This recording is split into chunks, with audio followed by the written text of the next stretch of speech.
fire spreading all around my room. My world's so bright, it's hard to breathe, but that's alright. Hush.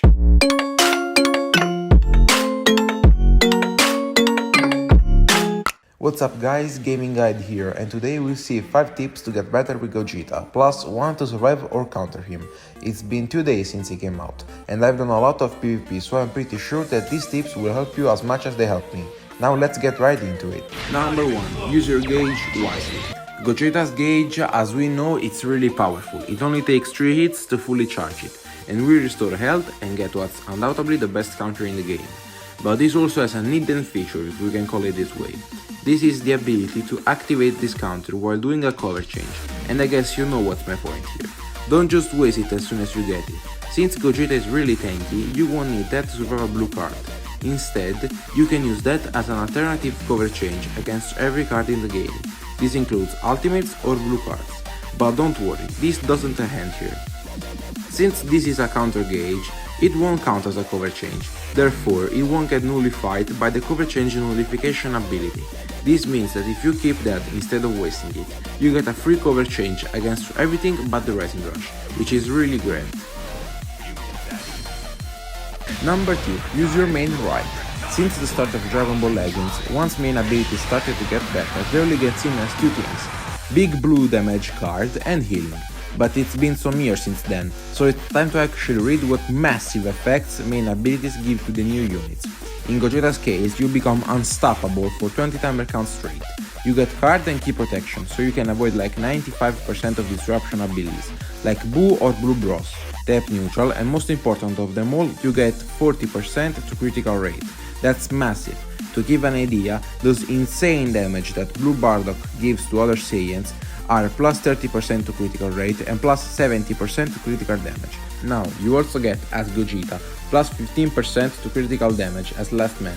This means that if you manage to use the main as Last Man Standing, your ultimate is pretty much like the Rising Rush, a guaranteed kill, but this time, there's no guessing card that can save your enemy.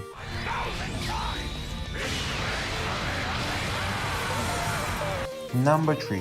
Keep this man the last one standing. One of the most overlooked part of his kit in my opinion, is his last man standing. If your opponent rushed your second battle member and now you only have Gogeta, it's definitely not over. Especially if you still have that 30% healing with your main ability. And you know why? Because when last man he gets insane buffs. One of these being the plus 70% to damage inflicted or the massive 50% to health restoration. And you know what this means? This means that all of the healing sources will now heal 1.5 times their normal healing.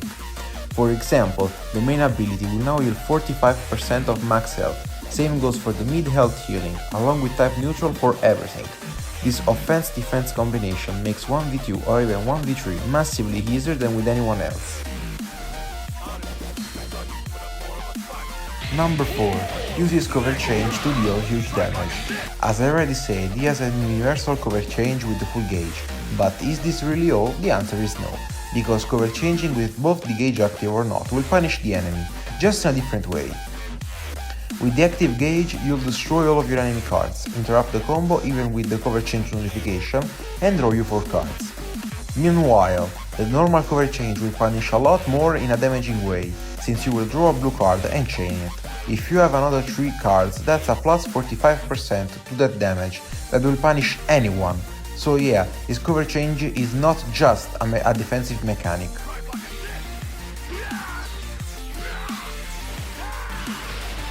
Number 5. Gogeta can't tank Gogeta.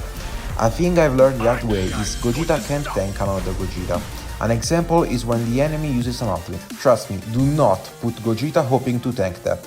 This monster's ultimate can deal up to 4 million damage, which is most likely higher than any HP in your team. But that's not all. Even when talking about blue cards, a Gogeta can deal half the maximum HP to another Gogeta. So yeah, if the enemy enters a Gogeta combo, it's time to choose who is the least important character in your team.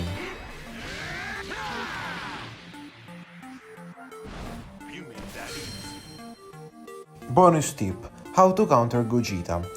A thing I've noticed with Gogeta is that he doesn't have a cover nullification on anything, except the 10 seconds when he enters the battlefield. 10 seconds are a lot, but since they don't restore, you just need to play passive. Maybe use a yellow character to tank what you can tank, but the key is making game lose those 10 seconds of cover nullification in order to save yourself. Well, and I guess that's all.